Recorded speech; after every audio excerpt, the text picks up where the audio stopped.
Hey guys, quick update here on the Trailblazer. Transfer case, adapter plate, all that's in.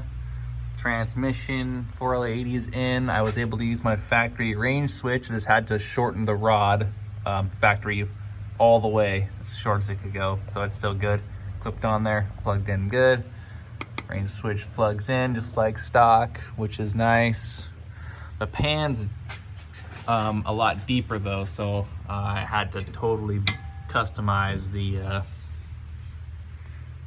under pipe or whatever you want to call it that goes under the train, crossover pipe. I don't know if it goes into the light pipe, so get that done.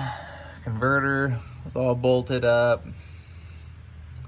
So a couple things I have to do for sure is shorten the rear drive line, lengthen the front drive line to make them work. Flex fuel sensor there for ease of access. I got to plug it in still, so I actually didn't try to make it right there, but it worked out pretty good, so there we go. A little problem with my fuel tank. It won't go up high enough, and that's because that fitting over there is crashing into the body of it, so that's cool.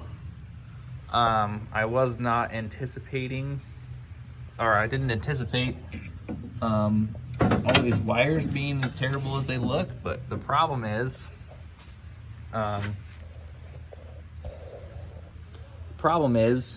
there is the fuel sending unit, the little lever in there, and it's got the little thing that gives you a millivoltage or a resistance or whatever that makes your fuel gauge work.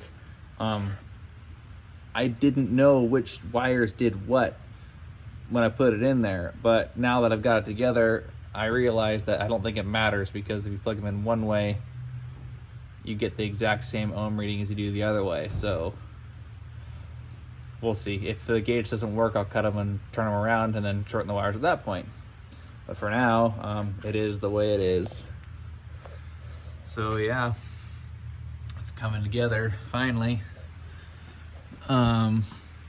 That is the new TCU. That's where it goes. I didn't know that, but I figured it out. That's the new TCU for the 4L80.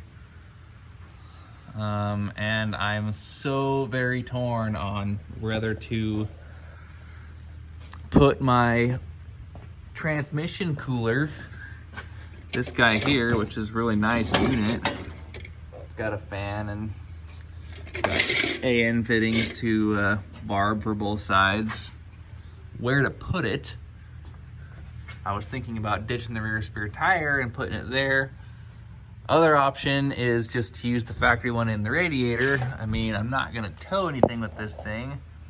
Apparently the factory one, I guess people say the 4L70 needs the cooler really bad. I don't know if 4L80 does. Like, I'm thinking about just putting it in the factory one, driving it for a little while and monitoring the train temp, and if it ever gets, hot, I'll do it the other way. But for now, that seems like a lot less screwing around if we do it that way. So yeah, here she is in her glory. So waiting, yeah, definitely waiting on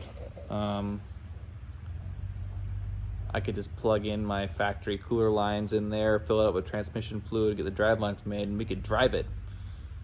Getting pretty close, so yeah, see you in the next update.